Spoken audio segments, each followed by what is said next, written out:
Hello दोस्तों, board exam with Pankaj में आप सभी का स्वागत है। हम लोगों ने शुरू किया है 10th साइंस ऑब्जेक्टिव की एक सीरीज, जिसमें ये पार्ट 4 है। इसके पहले पार्ट 1, 2 और 3 अपलोड कर दिया गया है, जिसमें हर एक पार्ट में हम 10 क्वेश्चन कर रहे हैं, उसका डिटेल डिस्कशन कर रहे हैं, उसके पीछे का कंसेप्ट समझ रहे हैं और उसके आसपास जो भी क्वेश्चन आ सकता है उन क्वेश्चनों को भी अच्छे से समझने का कोशिश कर रहे हैं। देखिए, पार्ट 4 में 10 क्वेश्चन है। 10 क्वेश्चन के आसपास का जो भी कंसेप्ट है उसे भी समझेंगे। जो भी क्वेश्चन लिया गया है वो सब एग्जाम में पूछा गया क्वेश्चन है। 10th एग्जाम में पूछा गया क्वेश्चन है। देखिए, 31 नंबर क्वेश्चन से देखते हैं। कह रहा है, जब सोडियम हाइड्रोक्साइड जिंक से अभिक्रिया करता है। सोडियम हाइड्रोक्साइड क्या होता है? NaOH। Na का मतलब सोडियम हो गया, OH का मतलब हाइड्रोक्साइड हो गया। कहा जिंक से अभिक्रिया करेगा। जिंक से अभिक्रिया करेगा तो क्या बनेगा? तो आपको याद रखना है, जब भी कोई अम्ल या क्षार धातु से अभिक्रिया करता है तो हाइड्रोजन गैस निकलता है। कौन सा गैस निकलता है? हाइड्रोजन गैस निकलता है। हाइड्रोजन गैस निकल गया और बचेगा क्या? बचेगा Na2। सोडियम जिंकेट बनता है, Na2ZnO2। क्या बनता है? Na2ZnO2 बनता है। देखिए, इसको बैलेंस करेंगे। Na2 है तो यहाँ 2 देंगे, बैलेंस हो जाएगा। Na2, देखिए Na 2 हो गया, O कितना हो गया? O भी 2 हो गया, O यहाँ 2 है, H भी 2 हो गया, Zn कितना? 1 है, हो गया। यानी क्या बनता है? सोडियम जिंकेट हाइड्रोजन गैस निकलता है, Na2ZnO2 और प्लस H2। आंसर क्या होगा? आंसर हमारा डी होगा। तो कुछ अच्छे भी क्वेश्चन आते हैं, उसे अच्छे से करते हुए चलना है, बार बार करना है, ताकि आपको याद हो जाए। जब भी सोडियम हाइड्रोक्साइड जिंक से अभिक्रिया करता है, सोडियम जिंकेट बनता है, जिसका फॉर्मूला होता है Na2ZnO2 प्लस हाइड्रोजन गैस निकलता है। अगला देखिए, लिटमस पत्र बैंगनी रंजक होता है, जिसे निकाला जाता है। लिटमस पत्र किससे प्राप्त किया जाता है? तो आपको याद रखना है, लाइकेन से प्राप्त किया जाता है। लाइकेन क्या होता है? कवक और शैवाल का सहजीवन होता है। कवक और शैवाल का सहजीवन होता है। कवक क्या होता है? देखे होंगे, फंगस जिसे मशरूम कहते हैं उसे कवक कहते हैं। शैवाल क्या होता है? जब कल पर काई जमा हुआ देखते हैं उसे शैवाल कहते हैं। जब कवक शैवाल मिलता है उसे क्या क्या कहते हैं? लाइकेन कहते हैं। इसी लाइकेन से क्या लिटमस पत्र तैयार किया जाता है। इसका रंग, लिटमस पत्र का रंग क्या होता है? ये भी क्वेश्चन में पूछा जा सकता है। बैंगनी रंग का होता है। तो लिटमस पत्र का रंग बैंगनी रंजक होता है। लिटमस पत्र किससे प्राप्त किया जाता है? लाइकेन से प्राप्त किया जाता है। लाइकेन क्या होता है? कवक और शैवाल का सहजीवन होता है।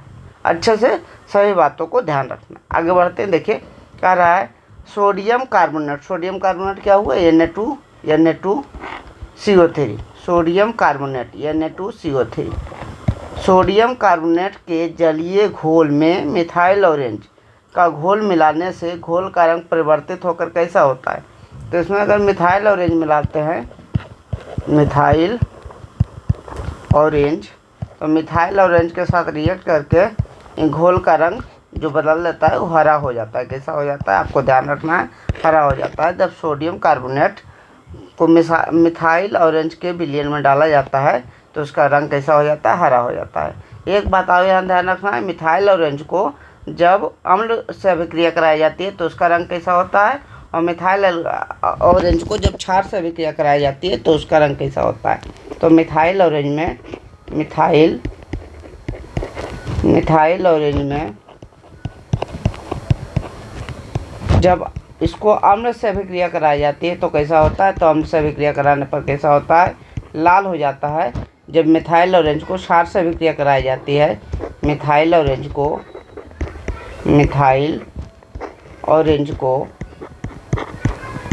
क्षार से अभिक्रिया कराई जाती है, तो इसका रंग कैसा होता है? पीला हो जाता है। दोनों बात अच्छे से ध्यान रखना है। मिथाइल ऑरेंज को जब सोडियम कार्बोनेट के विलयन में डाला जाता है तो उसका रंग हरा हो जाता है। एक बात तो ये याद रखना है। दूसरा बात, मिथाइल ऑरेंज अम्ल के साथ अभिक्रिया करके लाल रंग देता है और क्षार के साथ अभिक्रिया करके पीला रंग देता है। ये तीनों बातें आपको अच्छे से ध्यान रखना है, बार बार रिवीजन करते रहना है, याद हो जाएगा। हम फिर रिवाइज कराते रहेंगे। देखिए, कह रहा है 34 नंबर, NaOH है। NaOH क्या है ये पूछ रहा है। तो जिसके अंतिम में OH रहे, जिसके अंतिम भी OH में रहे, तो ओ एच जिसके अंत में रहे उसे क्षार कहते हैं। क्या कहते हैं? क्षार कहते हैं। याद रखिएगा, जिसके अंत में क्या रहना चाहिए? अगर ओ एच रहे तो उसको क्या कहते हैं? क्षार कहते हैं। अच्छे से ध्यान रखना है, क्षार की पहचान ही है कि उसके अंत में क्या रहना चाहिए? ओ एच रहना चाहिए, तो उसे क्या कह देंगे? क्षार कह देंगे। अम्ल का पहचान क्या है? शुरू में जो है वो एच रहे, शुरू में अगर एच रहेगा तो उसे क्या कहेंगे? अम्ल कहेंगे। अम्ल का पहचान क्या है? यानी शुरू में एच रहेगा उसे क्या कहेंगे? शुरू में एच रहेगा तो उसे अम्ल कहेंगे। एक अम्ल का और पहचान है कि अंत में COOH रहे, अंत में COOH रहे तो उसे भी क्या कहते हैं? अम्ल कहते हैं। या तो शुरू में एच रहे या अंत में COOH रहे तो उसे अम्ल कहते हैं, अंतिम में OH रहे तो उसे क्या कहते हैं? क्षार कहते हैं। अच्छे से ध्यान रखिएगा। कह रहा है निम्नलिखित में कौन सबसे अधिक अम्लीय ऑक्साइड है? अम्लीय ऑक्साइड कैसे बनता है? क्षारीय ऑक्साइड कैसे बनता है? अच्छे से ध्यान रखिएगा। धातु के जो ऑक्साइड होते हैं, धातु में अगर ऑक्सीजन जुड़ जाता है, धातु के साथ ऑक्सीजन जुड़ता है, धातु के ऑक्साइड जब बनता है तो वो जो होता है क्षारीय होता है। कैसा होता है? क्षारीय होता है। जब अधातु के ऑक्साइड बनते हैं, जब अधातु में ऑक्सीजन जोड़ा जाता है, धातु के ऑक्साइड बनते हैं, धातु में ऑक्सीजन जोड़ा जाता है तो ये कैसा होता है? अम्लीय होता है। पहले तो यही बात ध्यान रखना है। देखिए, धातु अधातु पकड़ लीजिएगा कैसे होता है। धातु, कैल्शियम धातु है, मैग्नीशियम धातु है, अन्य धातु है। यस क्या है? अधातु है। कैसे पकड़िएगा? अंतिम कक्षा में इलेक्ट्रॉन देख लीजिएगा। अगर अंतिम कक्षा में 1 2 3 इलेक्ट्रॉन रहता है तो उसे धातु कहते हैं। 4 से ज़्यादा इलेक्ट्रॉन रहता है तो उसे क्या कहते हैं? धातु। 4 से कम इलेक्ट्रॉन रहेगा धातु, 4 से ज़्यादा इलेक्ट्रॉन रहेगा अधातु। पकड़ने का एक तरीका है। दूसरा तरीका ये कह सकते हैं कि कुछ याद रख लीजिए कि जो है ये जो शुरू में आता है उसे क्या कहते हैं? जो शुरू में आता है उसे हम धातु ही कहते हैं। जैसे कैल्शियम हो गया, मैग्नीशियम हो गया, क्या है? सोडियम हो गया, एल्युमिनियम हो गया, जिंक हो गया, आयरन हो गया, सब क्या है? धातु ही है। अधातु क्या हो गया? अधातु सल्फर है। सल्फर क्या है? अधातु है। सल्फर अधातु है, क्लोरीन अधातु है, ऑक्सीजन अधातु है, ये सब अधातु है। तो हमको कह रहा है अम्लीय। अम्लीय किसमें? अधातु में होगा। अधातु किसमें? अधातु केवल डी ऑप्शन में है, बाकी सब धातु है। धातु है, इसका मतलब क्या है? क्षारीय ऑक्साइड है। धातु के ऑक्साइड क्षारीय होते हैं, अधातु के ऑक्साइड अम्लीय होते हैं। आद भी रख सकते हैं, आ से अम्लीय, आ से क्या है? अधातु। अधातु के ऑक्साइड कैसे होते हैं? अम्लीय होते हैं। ऐसा भी क्वेश्चन पूछ सकता है, धातु के ऑक्साइड कैसे होते हैं, तो आपको बताना है धातु के ऑक्साइड अम्लीय होते हैं, धातु के ऑक्साइड क्षारीय होते हैं। अगला देखिए, कह रहा है 36 नंबर, निम्नलिखित में संश्लेषित सूचक है। संश्लेषित सूचक का मतलब है कृत्रिम सूचक। एक होता है प्राकृतिक सूचक होता है, जैसे हल्दी हो गया, पत्ता गोभी हो गया, ये सब है प्राकृतिक सूचक है। लौंग का तेल हो गया, ये सब प्राकृतिक सूचक है। लेकिन कृत्रिम सूचक क्या होता है? जो सूचक बनाया जाता है, जैसे ये जो है मिथाइल ऑरेंज जो है वो सूचक बनाया जाता है। एक ऐसा सूचक है, कृत्रिम सूचक है। हल्दी प्राकृतिक सूचक है, लिटमस पत्र प्राकृतिक है, और लाल पत्ता गोभी ये सब प्रकृति में प्राप्त होता है, इसलिए प्राकृतिक सूचक कहते हैं। कृत्रिम सूचक कौन सा है? मिथाइल ऑरेंज है, नेप्थलीन हो गया, ये सब क्या है? हमारा कृत्रिम सूचक है। आपको याद रखना है, मिथाइल ऑरेंज हो गया, नेप्थलीन हो गया, ये सब क्या है? कृत्रिम सूचक। अगला देखिए, निम्नलिखित में कौन सा पदार्थ का जलीय विलयन नीले लिटमस को लाल कर देता है? नीला को लाल करने वाला एक बताए थे तरीका, अनिल। अनिल का मतलब ये अम्ल है, ना का मतलब क्या है? नीला है, और ला का मतलब क्या है? लाल है। यानी ये अम्ल है, नी से क्या हुआ? नीला हुआ,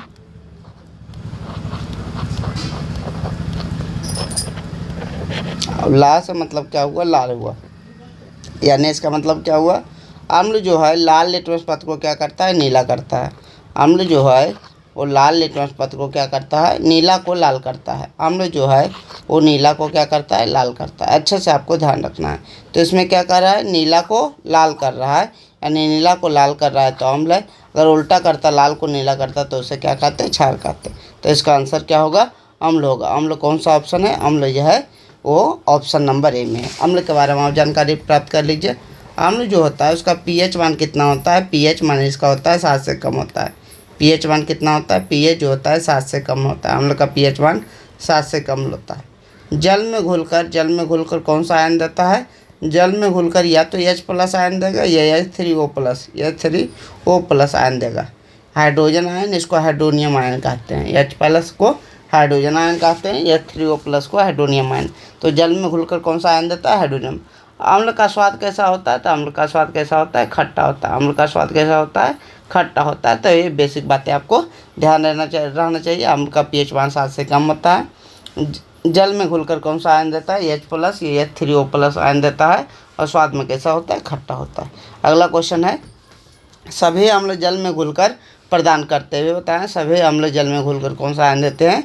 H+ आयन देते हैं। अगर कहेगा सभी क्षार जल में घुलकर कौन सा आयन देते हैं? तो OH- आयन देते हैं। क्षार का पहचान भी है, अंतिम अगर OH रहे तो उसे क्षार कहते हैं, अगर शुरू में H रहे तो उसे क्या कहते हैं? अम्ल कहते हैं। अगला देखिए, कह रहा हूँ 40 नंबर क्वेश्चन, अम्ल का जलीय विलयन विद्युत का चालन करता है, क्योंकि अम्ल जल में जो भी विद्युत का चालन करेगा उसमें आयन उपस्थित होगा तब विद्युत का चालन होगा। अगर आयन उपस्थित नहीं होगा तो विद्युत का चालन नहीं होगा। यानी आयन जो है उपस्थित रहेगा। आयन का मतलब क्या है? Na+, जो प्लस माइनस रहता है उसको आयन कहते हैं। अगर किसी विलयन में आयन उपस्थित है तो क्या करेगा? विद्युत का चालन करेगा। और आयन उपस्थित नहीं रहेगा तो विद्युत का चालन नहीं करेगा। आयन अगर उपस्थित है तो विद्युत का चालन होगा, विद्युत का चालन होगा। आयन नहीं रहेगा, आयन नहीं रहेगा तो विद्युत का चालन भी नहीं होगा, विद्युत का चालन भी नहीं होगा। अब कह रहा है अम्ल का जलीय विलयन विद्युत का चालन करता है, क्यों? क्योंकि अम्ल का जलीय विलयन अगर जल में मिलाते हैं तो हमको पता है कौन सा आयन देता है? हाइड्रोजन आयन इससे निकलता है। कौन सा आयन? Hydrogen ion. अगर आयन निकल गया तो विद्युत का चालन करेगा। क्यों? क्योंकि ये आयनिक होता है, आयनित होता है, मैंने आयन से इसमें आयन रहता है या आयन निकलता है। कह रहा है शुद्ध जल का pH मान कितना होता है? तो शुद्ध जल का pH मान आपको याद रखना है, कितना होता है? 7 होता है। शुद्ध जल का pH मान कितना होता है? 7 होता है। कुछ क्वेश्चन और पूछ लेते हैं। यहाँ बताइए, रक्त का pH मान कितना होता है? रक्त का pH मान कितना होता है? हमारा शरीर का pH मान कितना होता है? शरीर का pH मान कितना होता है? NaOH का pH मान कितना होता है? NaOH का pH मान कितना होता है? और एक होता है MgOH2 का pH मान कितना होता है? अम्ल वर्षा या दांत के क्षरण के लिए pH मान कितना होता है? दांत का क्षरण, अम्ल वर्षा या दांत के क्षरण के लिए pH मान, ये सभी pH मान आपसे बार बार एग्जाम में पूछा जाता है। एक बार अच्छे से याद रखिएगा। रक्त का pH मान जो होता है 7.4 होता है। शरीर का जो pH मान होता है 7 से 8 के बीच होता है, 7 से 8 होता है। NaOH का pH मान कितना है होता है? NaOH का pH मान 14 होता है। सबसे बड़ा अधिक pH मान किसका होता है? NaOH का pH मान होता है। MgOH2 इसको क्या कहते हैं? इसको कहते हैं इनो, जो पीते हैं जब आपको डकारा आने लगता है, एंटासिड बोलते हैं। इसका pH मान कितना होता है? तो इसका pH मान याद रखना है। MgOH का pH मान 10.5 होता है। अम्ल वर्षा और दांत के क्षरण के लिए pH मान जो होता है 5.5 से कम होता है, 5.5 से कम होता है। तो ये सभी pH मान आपको अच्छे से ध्यान रखना है। कुछ क्वेश्चन पूछते हैं जिसका जवाब आपको क्या करना है? कमेंट में करना है। देखिए पहला क्वेश्चन क्या है? पहला क्वेश्चन है कि C12 H22 O11 किसका सूत्र है? किसका सूत्र है? दूसरा क्वेश्चन है, अभिक्रिया में भाग लेने वाले पदार्थ क्या कहलाते हैं? अभिक्रिया में भाग लेने वाले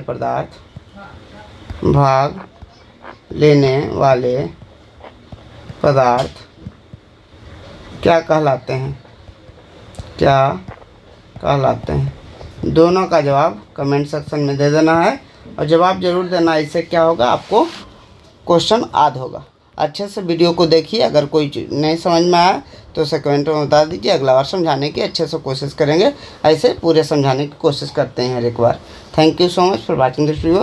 अगर वीडियो अच्छा लगा तो वीडियो को लाइक शेयर सब्सक्राइब कर दें। Thank you.